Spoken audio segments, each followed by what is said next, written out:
নির্বাচন যদি দূরে চলে যায় তাহলে আপনার গণতন্ত্রের কি অবস্থা হবে?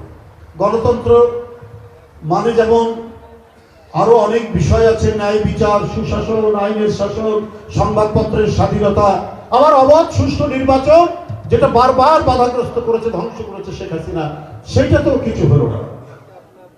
কারণ যারা শাসন ক্ষমতায় থাকবে তাদেরকে জনগণের কাছে জবাবদিহিতা করতে হবে, এটাই হচ্ছে সবচাইতে বড় আইন গণতন্ত্রের।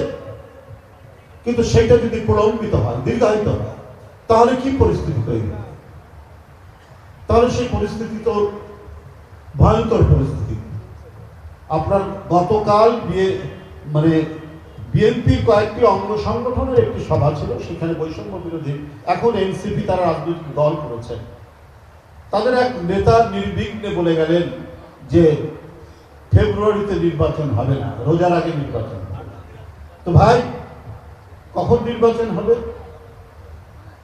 আপনার কথার যে সুর বা যে টোন, আপনি অনেক যুক্তি খাড়া করে একটা বিশ্লেষণী বক্তৃতা করতে পারতেন, কিন্তু গতকাল বক্তৃতার টোনের মধ্যে দেখলাম যে আপনি হাসিনা যে টোনে কথা বলতো সেই টোনটাই আপনার কণ্ঠ থেকে দেখে।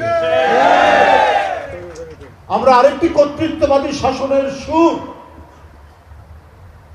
কর্তৃত্ববাদী একজন শাসকের যে অ্যাটিটিউড, মনোভাব, কালকে আমরা তার বক্তব্য থেকে পেলাম, ছেলে মানুষ, কয়েকদিন আগেই ছাত্র ছিল, কিন্তু এইরকম আচরণ হবে না।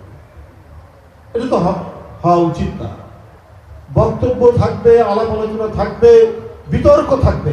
বিতর্ক তো হচ্ছে গণতন্ত্রের সৌন্দর্য, কিন্তু আমারটাই হতে হবে আর সবটাই ভুল, সবটাই খারাপ, আমরাই সবকিছু করেছি। তাহলে আমাদের 16 বছরের যে এই যে আন্দোলন, 16 বছরের এত রক্তপাত আমাদের কাছ থেকে হারিয়ে গেল।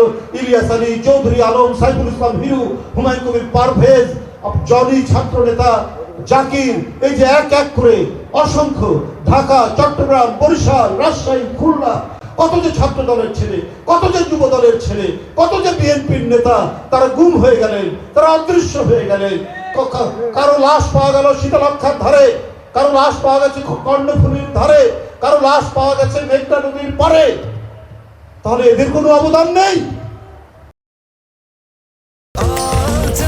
স্বাস্থ্যকর অল টাইম হানিকম, সব সময় অল টাইম হেলদি লাইফ।